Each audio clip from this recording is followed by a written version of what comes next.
तालिबानी सब सोच रहे थे कि अमेरिका की फौज हटे तो इनको हम दिखाएं, और यहां बैठे तालिबान सोच रहे हैं कि ये योगी मोदी हटें और हम इनको मजा चखाएं।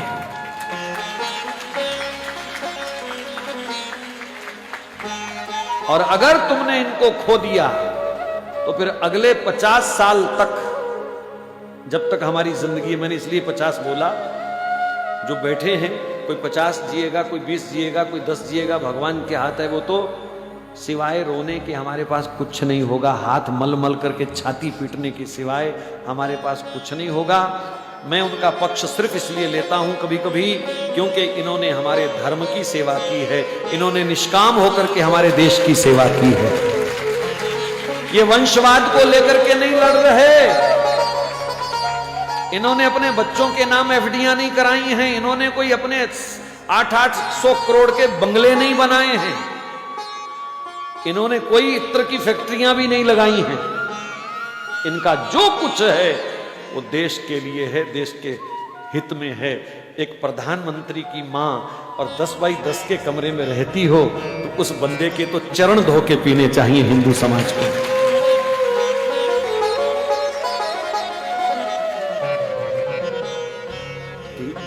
ये देश त्याग का पुजारी है और इस त्याग को भी पूजना पड़ेगा।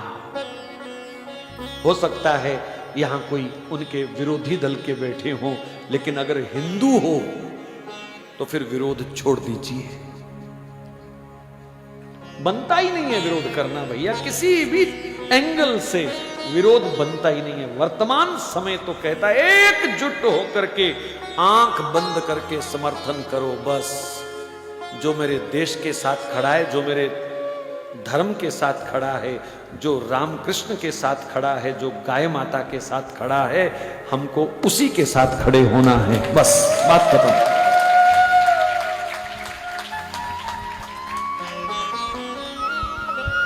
500 वर्ष का कलंक धुल रहा है अयोध्या में है?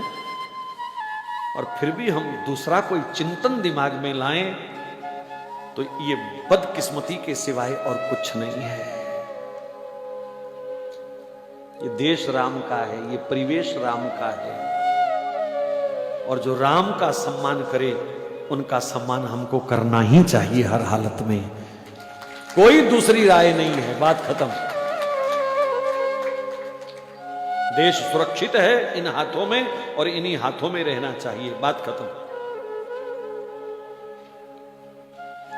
बस हम तो एक ही प्रार्थना कर रहे हैं कि जब चाय वाला जाए तो गाय वाला आए, बस।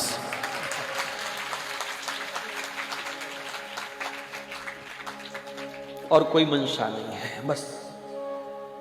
ये परमात्मा ऐसी विभूतियों को कभी कभी कृपा करके भेजता है। धनुष्मान लेके स्वयं वो बहुत इमरजेंसी में आता है, अपनी विभूतियों को वो भेजता है। पर ये भी विभूतियां हैं हमारी, इसलिए आंख बंद करके समर्थन करना चाहिए।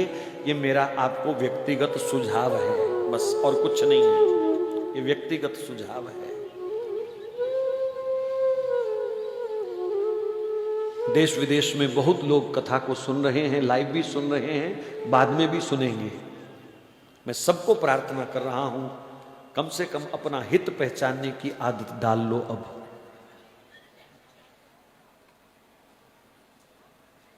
ऐसा अवसर दोबारा नहीं आएगा हमारे पास।